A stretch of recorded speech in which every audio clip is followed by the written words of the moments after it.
It's a story about Aboriginal initiative and passion. It's about Aboriginal people not taking no for an answer. It's about people creating their own model of care and proving that it works. It's providing a vital service for people who would otherwise have to travel, enormous distances to get really basic dialysis. Without dialysis we get sick, but lucky when we have dialysis out in a remote area, we lucky people, we happy.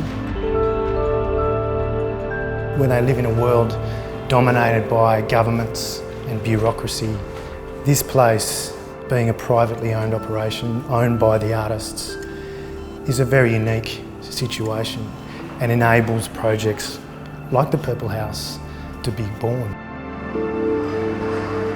They're purple angels, yeah. They are wonderful people.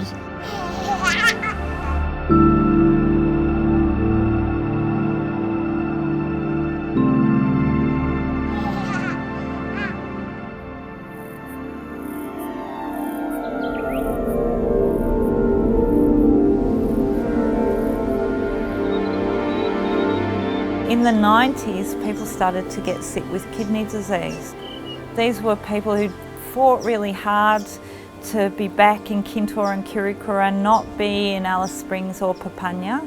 We're now being told that their kidneys were failing and that they'd have to come and sit down in Aranda country, in someone else's country, to be a poor old dialysis patient and wait for your dialysis 3 times a week.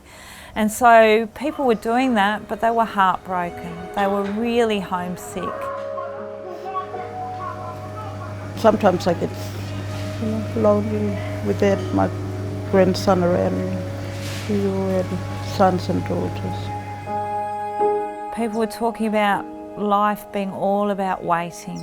You wait for your dialysis day, you wait for the bus, you wait while your blood goes around the machines for 5 hours. You wait to go home. You wait for your next dialysis day. You wait to die. My name is Bobby West Choborola. I'm from Kirrikura, but I'm one of the directors for Purple House. And I'm renal patient too. My uncle, my father, they wanted to finish up in Kirrikura. They did finish up because they didn't want to come to Alice Springs and live here, so far away. And they didn't get the help. They really wanted to pass away in their own country, own land, with the families. That is Alice Springs. What if a non-Aboriginal one person die? Big thing. What if we complaining in a paper, talking about it? Why did he pass away? Just because we Aboriginal? Sometimes nobody care for those people. But we always think about it, talk about it, and tell the story. The artwork is a way for people to present themselves to the world, to present their culture, present their life and the way they do things on their country to the world. For these artists, artwork is integral in their existence. It's not like people walk out and go, oh, what am I going to create today? It's already there and it's internal and they've lived with it forever. And they're just laying down the stories that were passed on to them. And that's where the power comes from, I think, and that's what people pick up on in the artwork. Artists were very keen to have themselves, their family members, stay on their communities and receive treatment.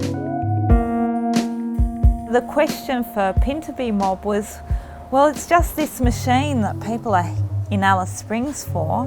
Why can't we have one of these machines out at Kintore and then everyone can be home and looked after, but we can look after people and they can be on country?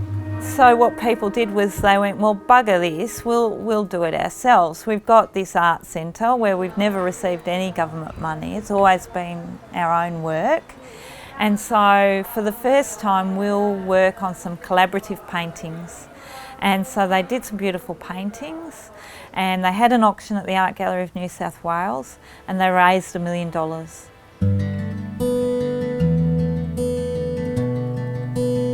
This is about a community that said, what have we got here? We've got ourselves, we've got our art, our talent.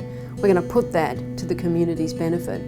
And I think ultimately this was a sense of, I guess probably a bit of desperation, but a sense that people had to take control of their own destiny. And that was $1 million of independent money. No government, no politician could tell people how to spend it. That was their money to try and work out how to do dialysis out bush. And that was the birth of the Purple House as we know it. From that idea of having a dialysis machine in Kintore, today we've actually got 22 dialysis machines in 10 locations. And we're from Yirrkala in Arnhem Land down to Warburton, which is halfway to Kalgoorlie. We were never going to have the funds or the infrastructure to be able to have dialysis in every community or every outstation that people need to get back to. And so we thought, well, why don't we build something mobile?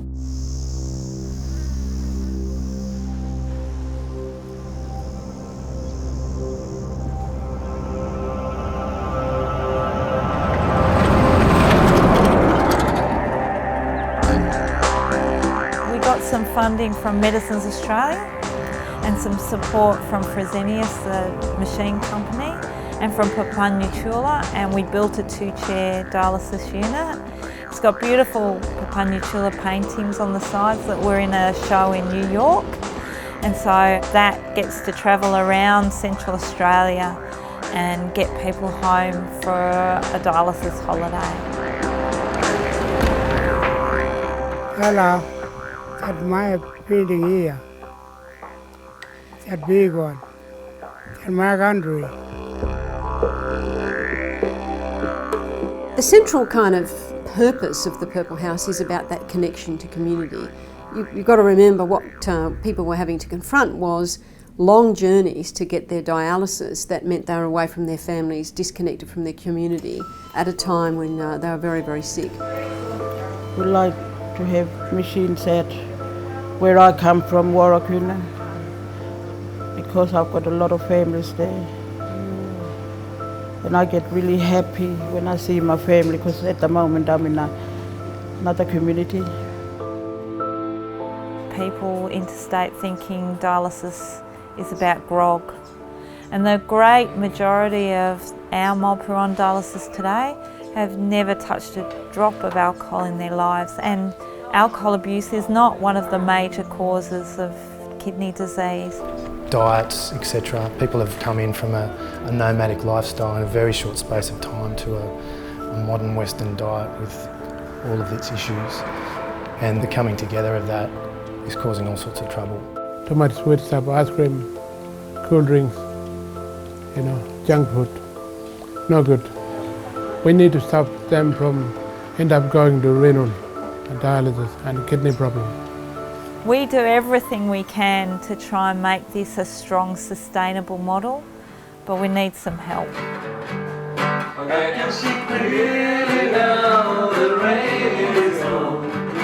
People should support the Purple House because this is actually about delivering an absolutely vital service to people in remote communities, renal services. This is about keeping people connected to their community. This is about cutting-edge innovation in terms of technology and actual clinical care. But fundamentally, this is about decent people doing decent things for decent people. And for me, that's the spirit of the country I love.